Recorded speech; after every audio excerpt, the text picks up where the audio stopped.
إن الحمد لله نحمده ونستعينه ونستغفره ونعوذ بالله من شرور أنفسنا ومن سيئات أعمالنا من يهده الله فلا مضل له ومن يضلل فلا هادي له أشهد أن لا إله إلا الله وحده لا شريك له وأشهد أن محمدا عبده ورسوله يا أيها الذين آمنوا اتقوا الله حق تقاته ولا تموتن إلا وأنتم مسلمون يا أيها الناس اتقوا ربكم الذي خلقكم من نفس واحدة وخلق منها زوجها وبث منهما رجالا كثيرا ونساء واتقوا الله الذي تساءلون به والأرحام إن الله كان عليكم رقيبا يا أيها الذين آمنوا اتقوا الله وقولوا قولا سديدا يصلح لكم أعمالكم ويغفر لكم ذنوبكم ومن يطع الله ورسوله فقد فاز فوزا عظيما أما بعد إن أصدق الحديث كتاب الله وخير الهدي هدي محمد صلى الله عليه وسلم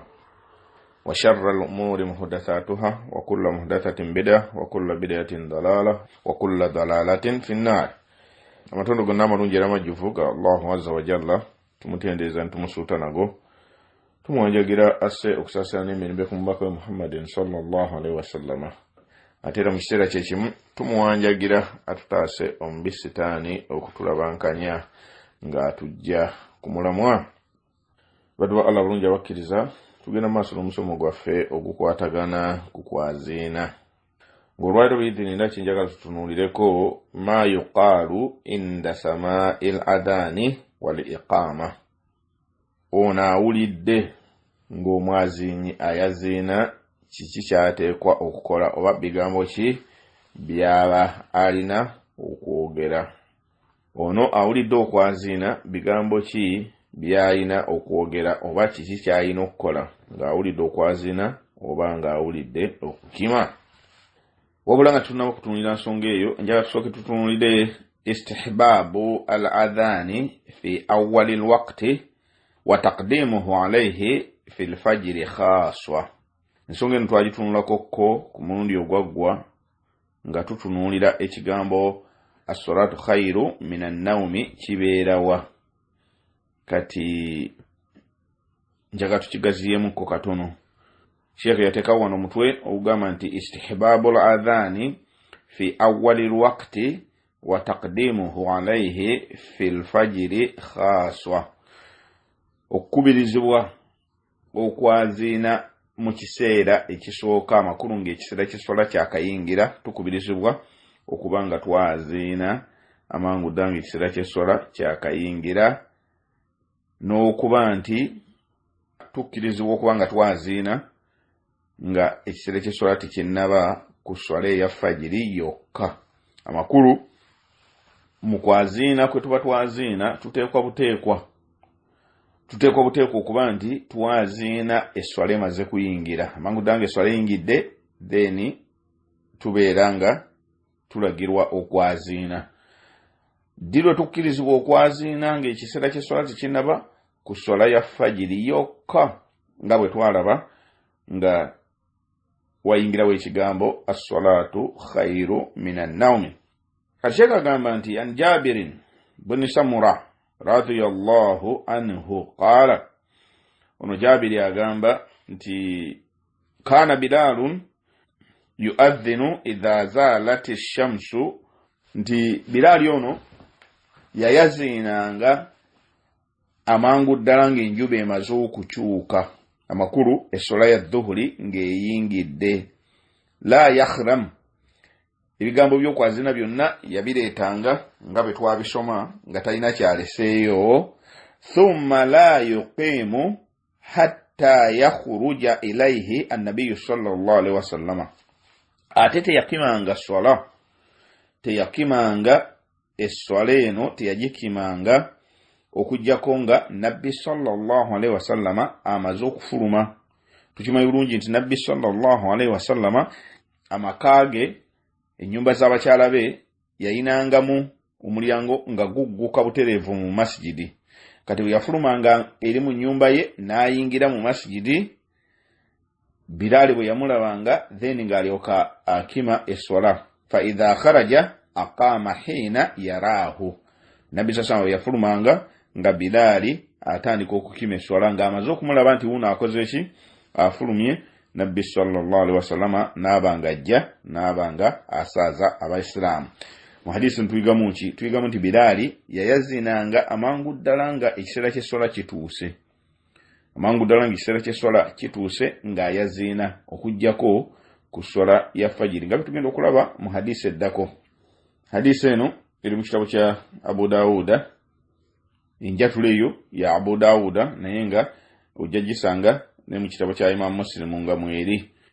Mu kitabo kya Muslim ku namba 606 ne Abu Dawuda ku namba 533. Wa an ibn Umar radiyallahu anhuma anna nabiyya sallallahu alaihi wasallam qala, nti ono mukoddomiwa Nabbi sallallahu alaihi wasallam Abdullah ibn Umar yali mwanyina wa Hafsa mama waffe, anyumyanga agamba nti anna nabiyya sallallahu alaihi wasallam, nti Nabbi sallallahu alaihi wasallam qala, yagamba nti inna Bilalan yu'adhdhinu bilaydin, nti mazima ddala Bilaali oyo ayaziina obudde bukyali kiro. Amakulu nga yogera ku sswala eya fajiri, ayaziina nga obudde bukyali kiro. Fakulu washrabu hatta yu'adhdhina ibnu ummi maktumin, kale nno mulye era munywe, mulye era mugende maaso n'okunywa hatta yu'adhdhinu ibnu ummi maktumi, mpaka lwe munaawulira okwaziina okwa Abdallah ibn ummi maktum. Ono omusajja sahabi wa Nabbi sallallahu alaihi wasallama yali muzibe, ye yayaziinanga okwaziina okwokubiri ku fajiri. Bilaali yayaziinanga okwaziina okusooka. Okwo okwaziina okusooka Nabbi sasa n'agamba nti oyo ayaziina kiro, ayaziina kiro. N'olwekyo mugende maaso n'okulya, mugende maaso n'okulya era n'okunywa mpaka lwe munaawulira okwaziina kw'oli. Ayaziina okwaziina okw'esswala. Hadisi eyo yeri muttafaqun alayhi, eri mu Bukhari namba 622, eri ne mu kitabo kya Imam Muslim ku namba 1092. Sheikh agamba nti wakad bayyana an-nabiy sallallahu alayhi wasallam al-hikma min taqdim al-adhan fi al-fajr ala al-waqti. Agamba Nabbi sallallahu alayhi wasallam yatunnyonnyola n'atulaga ensonga lwaki Bilaali ono okwaziina kwe kuno kwabeerangawo ng'ekiseera ky'essola tekinnaba. Atya biqawlihi, olw'ekigambo kye kyeyagamba nti la yamna'anna ahadakum adhaanu Bilaalin min suhurihi, tewabanga omu mu mmwe awulira okwaziina kwa Bilaali n'aleka okulya ddaakuwe. Okwaziina kwa Bilaali tekubalemesa ddaaku wammwe. Lwaki? Fa innahu yu'adhdhinu aw qala yunaadi, Bilaali ono mazima ddala ayaziina oba akoowola bilayrin liyarji'a qa'imakum, Bilaali ono ayaziina ng'obudde bukyali kiro. Lwaki? Asobole okutegeeza bano ababadde basaala nti abaye mambi eneetera okusala n'olwekyo muwumbewumbe, abaagala okulya ddaaku mulye. Waliyunabbiha na'imakum, ate abeere nga azuukusa abo ababeera beebase, abeere nga azuukusa abo ababeera beebase. Hadisi eyo nayo eri muttafaqun alayhi, eri mu Bukhari 621 ne Muslimu 1093. Kati mu hadisi eyo neeri ekulembedde zombi zitulaga nti Bilaali ono yayaziinanga ng'obudde bukyali kiro, ng'ekigendererwa ki? Kuzuukusa ababadde beebase, abo ababadde basaala, kubategeeza nti mambi eneetera okusala, abaagala okulya ddaaku ekiseera kyekyo mulye ddaaku kubanga fajiri igenda kuyingira. Ne kiba nti abamanyi bawumbawumba ensonga eno nga bagamba nti esswala yonna tujaaziina ekiseera kyayo kituuse. Bwe kiba tekinnatuuka tetukkirizibwa kujaaziina okugyako esswala ya fajiri yokka yeyo nabbi sallallahu alaihi wasallama gye yanokolamu n'atulaga lwaki hikima kyerimu kuzuukusa abantu ababase ababa basaala bawumbewumbe swala yaabwe abatannalya ddaaku nammwe mwanguyirize kubanga mambya eneetera okusala. Barakallahu fikum wa jazakumullahu khairan. Kansubire nti nno ensonga eyo etegerekese. Naam, ma yuqaalu inda sama'il adhani wal iqama. Omuddu abeera awulidde ng'omwazinya yaziina obanga akime swala alina kugamba atya? Yustahabbu liman sami'a al-adhana wal iqama an yaqula mithla ma yaqulu al-mu'adhdhinu. Agamba kikubirizibwa omuddu yenna liman sami'a al-adhana oyo abeera awulidde omwazinyi ng'ayaziina wal iqama obanga akima eswala an yaqula mithla ma yaqulu al-mu'adhdhinu abeere ng'ayogera nga omwazinyi bw'abeera ayogera, amakulu ng'addiŋŋana ebigambo ng'omwazinyi bw'abyogera. Obujulizi an Abi Sa'id al-Khudri radiyallahu anhu anna an-nabiy sallallahu alayhi wa sallam qala. Ono Abi Sa'id tummanyi sahabi wa nabbi sallallahu alayhi wa sallama omu ku basahabi ab'amaanyi. Qala agamba nti nabbi sallallahu alayhi wa sallama yagamba nti idha sami'tum an-nidaa bwe mubeera muwulidde omukowooze faqulu mithla ma yaqulu al-mu'adhdhinu mwogere ebigambo nga omwazinyi ono bw'abyogera. Mwogere ebigambo ng'omwazinyi ono bw'abyogera. Kati hadisi eyo etulaga nti nno omwazinyi bw'abeera ayaziina ng'ebigambo bw'abyogera naawe bw'olina okubyogera. Kyamala kyoddamu, kyamala kyoddamu. Hadisi eri muttafaqun alayhi. Bukhari 611, Muslimu 383 n'abawandiisi nga abawandiisi ba sunani nabo bagiwandiika. Kati mweyo hadisi tuyigamu nti nno omwazinyi bw'ayaziina naffe tulina okuddamu ebigambo exactly nga bw'abyogera.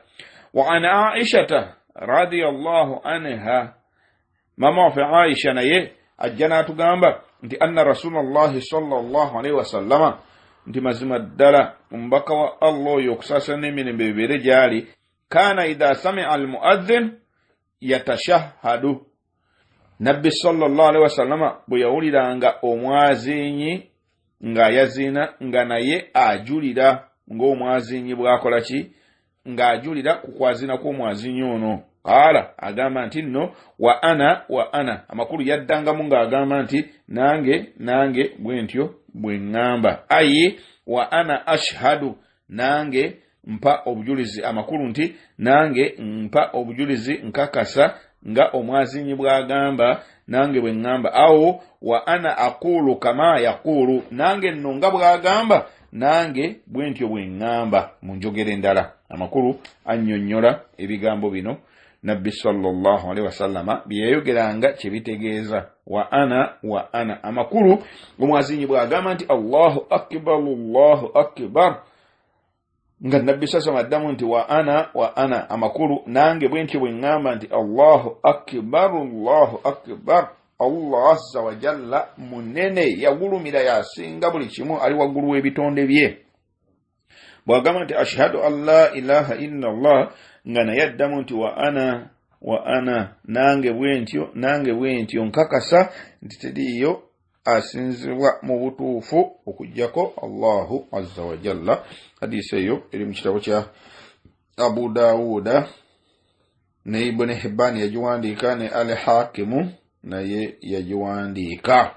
Wa an Abi Hurairata, hadisi endala etulaga nti tuyina okwogera ebigambo by'omwazinyi byayogera eva ku Abu Hurairata radiyallahu anhu agamba nti kunna ma'a rasulillahi sallallahu alaihi wasallama, twalina nabbi sallallahu alaihi wasallama faqama Bilal yunadi, Bilali nayimuka atandika okwaziina.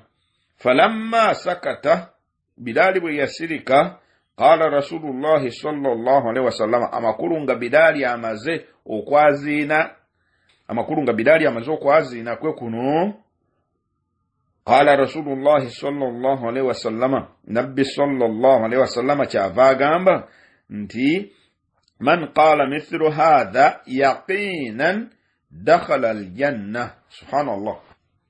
Nabbi sallallahu alaihi wasallam agamba nti man qala mithlu hadha, oyo yenna ayogera ebigambo ng'omwazinyi bw'abyogedde, yaqinan ng'akakasiza ddala mu kifuba kye, ng'ebigambo bino bw'abifulumya ng'abikakasiza ddala okuva ku ntobo y'omutima gwe, dakhala aljanna, omuntu oyo ayingira ejjana. Bw'atyo Nabbi sallallahu alaihi wasallam bwe yagamba mu hadisi ya Abu Huraira, hadisi eri mu kitabo kya Nasaa'i ne Ibn Hibban yagiwandiika ne Al-Hakimu, era ojja gisanga ne mu Sahih Targhib wa Tarhib eya Sheikh Albani nga hadisi teriiko nsonga. Hadisi endala, hadisi ejibwa ku Muawiya, maruya ani Muawiya radiyallahu anhu. Ono Muawiya tumanyi mutabani wa Abu Sufyani, nga ono ye yaddira Ali mu bigere. Maruya ani Muawiya radiyallahu anhu wa huwa jalisun ala al-minbari adhana al-muadhdhinu qala Allahu akbar Allahu akbar. Muawiya yali atudde ku minbari ng'omwazinya yazina ku lunaku lw'ejjuma, n'agamba nti Allahu akbar Allahu akbar. Qala Muawiya n'agamba nti Allahu akbar Allahu akbar. Qala ashhadu an la ilaha illa Allah. Omwazinyi n'addamu n'agamba nti ashhadu an la ilaha illa Allah. Faqala Muawiya n'agamba nti wa ana, mujjukira hadisi gye twalabye.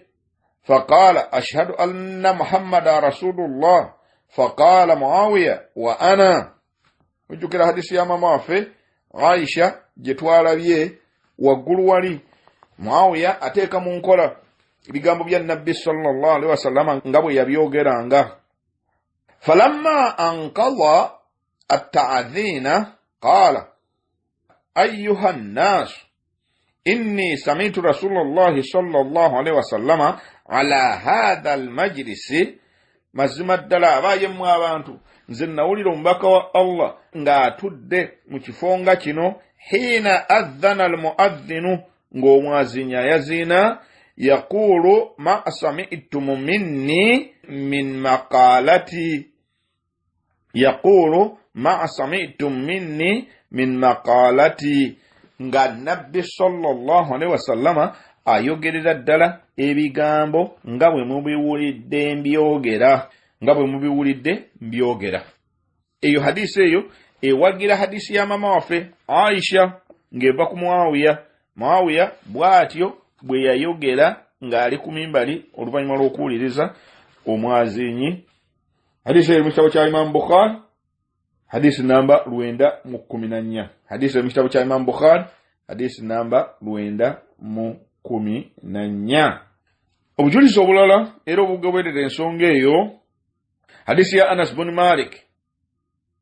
Hadisi ya Anas bin Malik ngeno eri mu kitabo kya Abu Yala rahimahullah, agamba nti anna Rasulullah sallallahu alaihi wasallam arrasa, anna Rasulullah sallallahu alaihi wasallam arrasa dhata lailatin. Nabbi sallallahu alaihi wasallam bali musafari kati n'atuuka we yatuuka nga ayina okubaina okuwummula. Arrasa al-musafiri, ekigambo arrasa ayi idha nazala akhiri al-layli liyastarihe, omuntu nga babadde mu safari kati obudde buziba ne batuuka we batuuka nga bagenda okuwummula, ekyo kiyitibwa arrasa. Kati kyagamba wano nti arrasa dhata lailatin, bali mu safari nga batambula ne batuuka we batuuka nga bagenda kuwummula. Fa adhana Bilal n'atandika okwaziina. Faqala Rasulullahi sallallahu alaihi wasallam, Nabbi sallallahu alaihi wasallam n'agamba man qala mithlu maqalatihi, oyo yenna agamba ebigambo nga omwazinyi bw'abyogedde, wa shahida mithlu shahadatihi najulira naleta shahada ng'omwazinyi bwazirese falahu aljanna omuntu ono aba ayina ejjana amakulu amaze okwewangulira ejjana.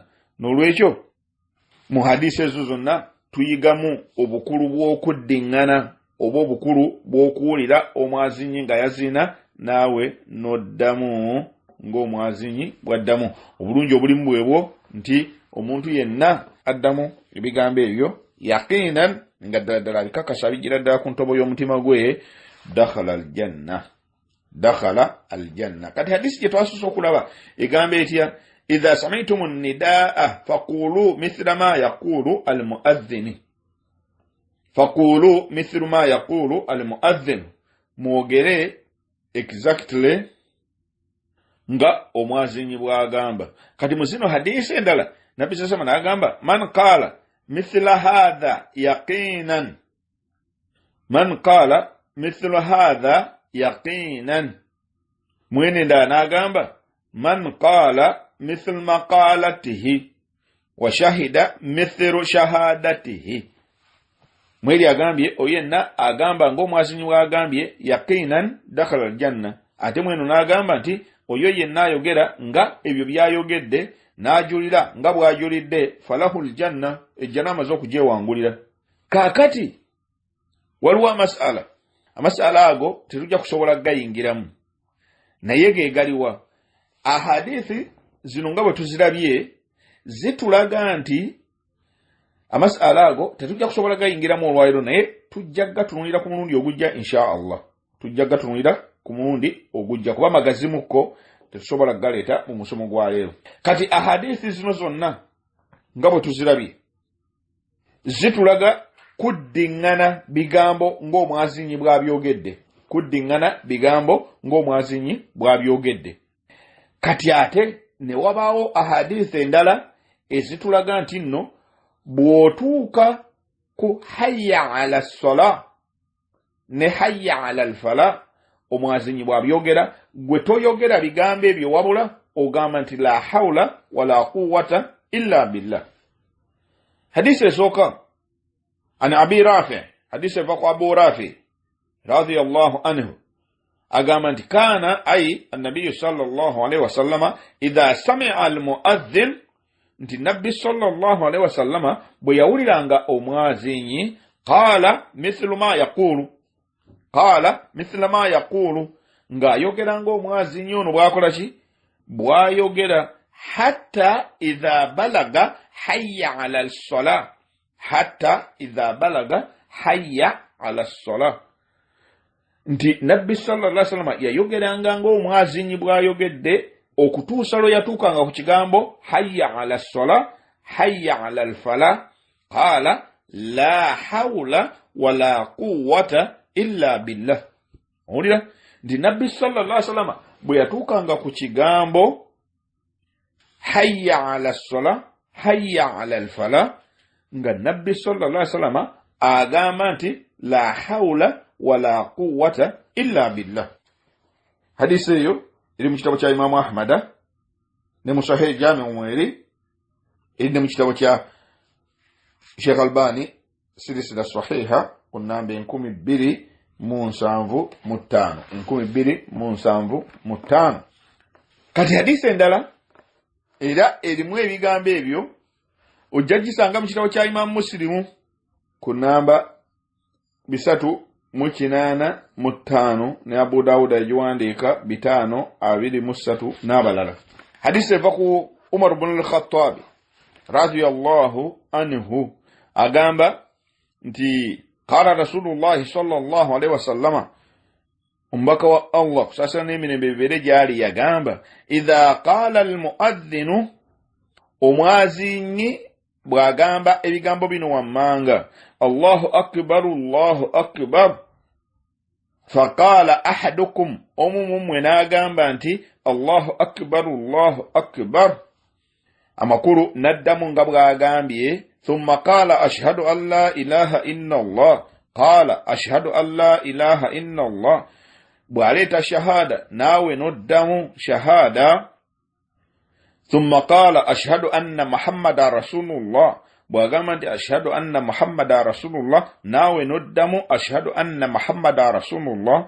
Thumma qaala hayya ala ssalaa, n'agamba omwazinyi bw'agamba nti hayya ala ssalaa qaala la hawla wala quwwata illa billah. Owulira bw'agamba nti hayya ala ssalaa gwawuliriza n'ogamba nti la hawla wala quwwata illa billah. Thumma qaala hayya ala al-falah, thumma qaala hayya ala al-falah, bw'agamba nti nno omwazinyi ono bw'agamba nti hayya ala al-falah qaala la hawla wala quwwata illa billah, gwawuliriza n'oddamu nti la hawla wala quwwata illa billah. Thumma qaala Allahu akbar Allahu akbar, bw'agamba Allahu akbar naawe n'oddamu exactly bw'otyo nti Allahu akbar. Thumma qaala la ilaha illa Allah, bw'agamba nti la ilaha illa Allah nga bwe tubimanya ebigambo ebifundikira okwazina, naawe n'oddamu nti la ilaha illa Allah min qalbihi. Awulira min qalbihi. Kati nabbi sasama atuwulira jukira eri waggulu yagambye nti idha qaala almuadhdhinu, omwazinyi bw'agamba ebigambo naawe n'oddamu nga bw'abiddamu. Min qalbihi, nga obijjira ddala ku ntobo ya mutima gwo. Dakhala aljanna, omuntu ono ayingira ejjana, omuntu ono ayingira ejjana. Hadisi eyo mbagambye eri mu kitabo kya Imam Muslimu, ne Abu Dawuda yagiwandiika mu kitabo kya Imam Muslimu, eri ku namba 385, Abu Dawuda ku namba 523. Kati hadisi eno eriko ensonga bbiri. Ensonga esooka abakugu batugamba nti fafihi isharatun dhahiratun ila anna almuadhdhina yajma'u bayna kulli takbirataini wa anna as-sami'a yujibuhu kadhalika. Nti omwazinyi mu hadisi eno mulimu obujulizi obulaga, mu hadisi eno mulimu obujulizi obweyolefu obulaga nti mazima ddala omwazinyi agatta takbiira zombi, agatta takbiira zombi. Allahu akbar Allahu akbar, so tagamba nti Allahu akbar Allahu akbar. Amakulu n'azaawula. Kati ne batugamba nti naawe awulidde bw'otyo bw'olina okugamba, bw'otyo bw'olina okugamba. Sheikh agamba nti qultu fa fi hadha alhadith isharatun ila anna almuadhdhina yuadhdhinu takbirataini. Owulira yaleetanga takbirataini bbiri. Bano abawandiise ebitabo by'enjawulo buli omu ensonga eno yagireeta. Sheikh Dr.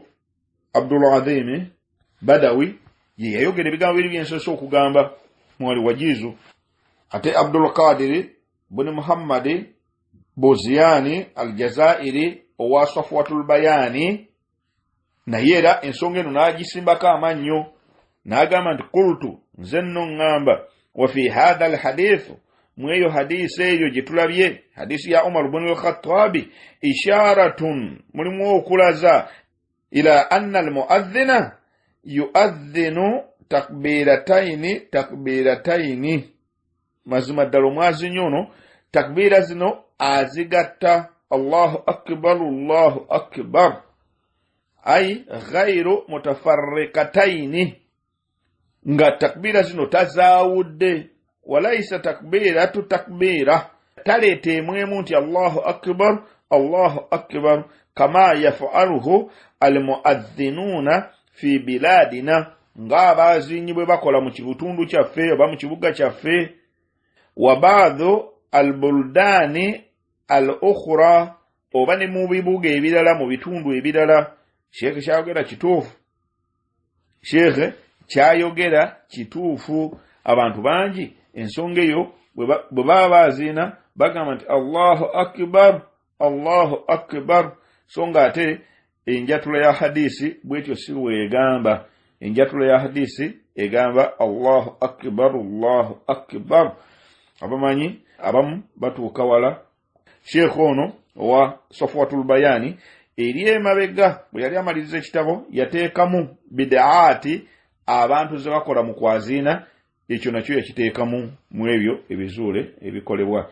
Abamanyi olulimi Oluwarabu ensonga eyo nsuubira bagitegeera bulungi Sheikh kiki kyategeeza bwagamba bw'atyo. Hadisi endala egoberera hadisi ya Umar ibn al-Khattab eri mu kitabo kya Imam Ahmad mu Musnadi namba 1722 Darimi yagiwandiika ne Ibn Khuzaima naye yagiwandiika ne Imam an-Nasa naye yagiwandiika n'abalala. Hadisi eno maruya an Muawiya radiyallahu anhu annahu lamma adhana faqala al-muadhdhin. Muawiya bwe yawulira nga omwazinyi ayaziina ng'atudde ku mimbali, omwazinyi bwe yagamba nti Allahu akbar Allahu akbar, faqala Muawiya n'agamba nti Allahu akbar Allahu akbar, faqala ashhadu an la ilaha illa Allah, faqala Muawiya ashhadu an la ilaha illa Allah, faqala ashhadu anna Muhammadan rasulullah, faqala Muawiya ashhadu anna Muhammadan rasulullah, faqala hayya ala as-salah. Omwazinyi we yagamba nti hayya ala as-salah, faqala Muawiya la hawla wala quwwata illa billah. Oila ebigambo bye bimu nga Nabbi sallallahu alaihi wasallama Nabbi sasa yayogera mu hadisi ya Umar ibn al-Khattab je tuva okulaba waggulu awo. Omwazinyi bwe yagamba nti hayya ala al-falah, faqala Muawiya la hawla wala quwwata illa billah. Era Muawiya n'agamba ebigambo bye bimu nti la hawla wala quwwata illa billah. Faqala Allahu akbar Allahu akbar. Omwazinyi n'agamba nti Allahu akbar Allahu akbar. Faqala Muawiya Allahu akbar Allahu akbar. Faqala la ilaha illa Allah. Faqala Muawiya la ilaha illa Allah. Bwe yamala okwogera ebigambo ebyo ng'omwazinyi amaze okwogera, qala Muawiya n'abagamba nti hakadha kana Rasulullahi sallallahu alaihi wasallama yaqulu idha adhana al-muadhdhinu. Olira nti bw'atyo omubaka wa Allah okusaasira n'emirembe bimubeereko, bw'atyo bwe yagambanga omwazinyi bwe yayaziinanga. Omwazinyi bwe yayaziinanga nga Nabbi sallallahu alaihi wasallama bw'atyo bw'agamba. Kaakati waliwo okusika omugwa wakati w'abamanyi. Abamanyi baawukanamu emirundi 3 ku nsonga eno. Kyekyo nabagambye nti nno wano waliwo amasala ageetaaga okutunuulira. Kati abamanyi baawukanamu emiteeko 3 ku nsonga eyo. Abaffe hadisi ya Abu Sa'id al-Khudri radiyallahu anhu Nabbi sasa agambye nti idha sami'tumun nidaa faqulu mithla ma yaqulu al-muadhdhin. Bwe muwulira omwazinyi ng'ayazinye muddemu nammwe nga mugamba nga bw'agamba.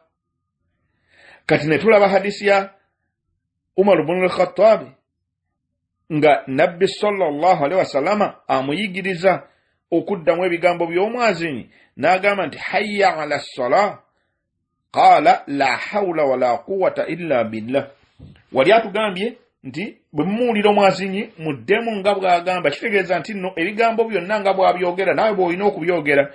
Naye ate mu hadisi ya Umar wene eri mu kitabo kya Imam Muslim ne hadisi ya Muawiya gye tulabye eri mu kitabo kya Imam Ahmad, Nabbi sasa we yatuukako hayya ala as-salah ne hayya ala al-falah ng'ayogererawo bigambo birala la hawla wala quwwata illa billah.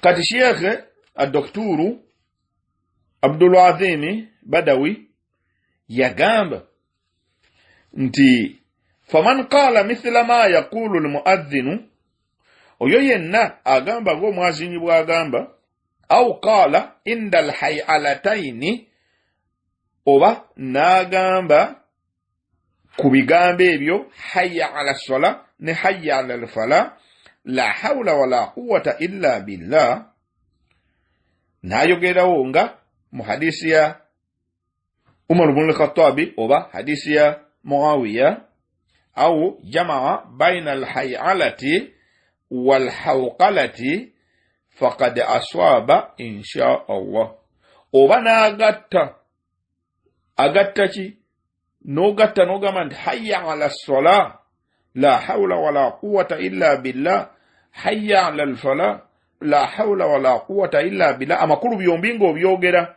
biri omwazinyi byayogedde na bino la hawla wala quwwata illa billah nga nakyo kyongerezaako agamba nti nno faqad aswaba insha Allah omuntu ono abeera atuusizza amakulu ku byonsatule ky'oba okoze obeera otuusizza ku byonsatule ky'oba okoze obeera otuusizza kati awo we wali amasala we wali ensonga eyeetaaga okutunuulira abaffe ekituufu kyekirwa era tubigatta tutya nga bwe ŋŋambye nti abamanyi baayawukana eri abagamba nti nno olina okugamba ng'omwazinyi bw'agamba olwa hadisi ya Abu Saidi al-Khudri idha sami'tum an-nida faqulu mithla ma yaqulu al-mu'adhdhin bumuulira omwazinyi mugambe nga bw'agamba eri abagamba nti oyogeranga omwazinyi bw'agamba okutuuka lw'otuuka ku kigambo hayya ala sala bw'otuuka ku kigambo ekyo tokyogera wabula ogamba nti la hawla wala quwwata illa billah ng'obujulizi bwe tulabye mu hadisi ya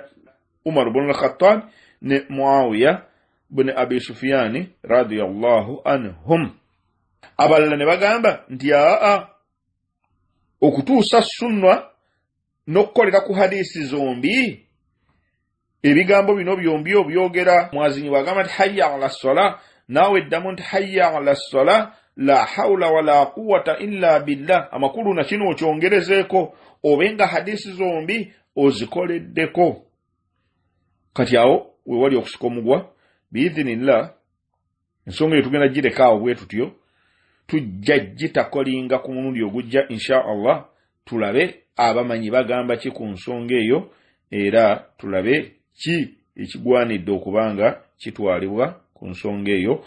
Barakallahu fikum wa jazakumullahu khairan. Ansubire nti nno ebyo bitegerekese bulungi si kye tulabye olwaleero tutunuulidde nkisookera ddala twazzeeyo kemabega katono tutunuulire obukulu bw'okuba nti tulina okwaziina tukubirizibwa okwaziina ng'esswala ekiseera kyayo kyakayingira okujja okuswala ya fajiri wone tukkirizibwa okuba ntwaziina nga n'ekiseera ky'esswala tekinnaba olw'ensonga nga bwe twazinnyonnyodde. Ensonga endala gye tulabye ma yuqaalu inda samaa'il adhaani wal iqaama biki by'oyogera ng'owulidde omwazinyi nga ayazina oba ng'akima esswala. Ekyokukima esswala tetukyogeddeeko tujja kukyogerako tulabe abakugu bakyogerako ki kuba ekyasinga okwatiikirira kwe kuba nti betuwulira omwazinyi tuddamu ng'omwazinyi bw'ayogera naye ate bwe tutuukako okukima esswala tewaliwo n'omu afaayo okuddamu abaffe okwaziina ebigambo bino bye tuddamu bikoma ku kwaziina kwokka oba ne bwe tuba tukimya esswala tulagirwa oba tukkirizibwa okuba nti nno tuddamu ne twogera exactly ng'omwazinyi bw'abeera ayogera mu kaseera bw'abeera akimira esswala. Ebyo byonna tujja biraba mu misomo gyaffe eginajja insha Allah. Barakallahu fikum wa jazakumullahu khairan. Tugenda kukomawo insha Allah nga tujja okutandikira tulabe abakugu engeri gye boogera ku masala gano ge tukoonyeeko akatono. وفق الله لجميع لما يحبه ويرى الله والحمد لله رب العالمين. سبحانك اللهم وبحمدك أشهد أن لا إله إلا أنت أستغفرك وأتوب إليك. والسلام عليكم ورحمة الله وبركاته.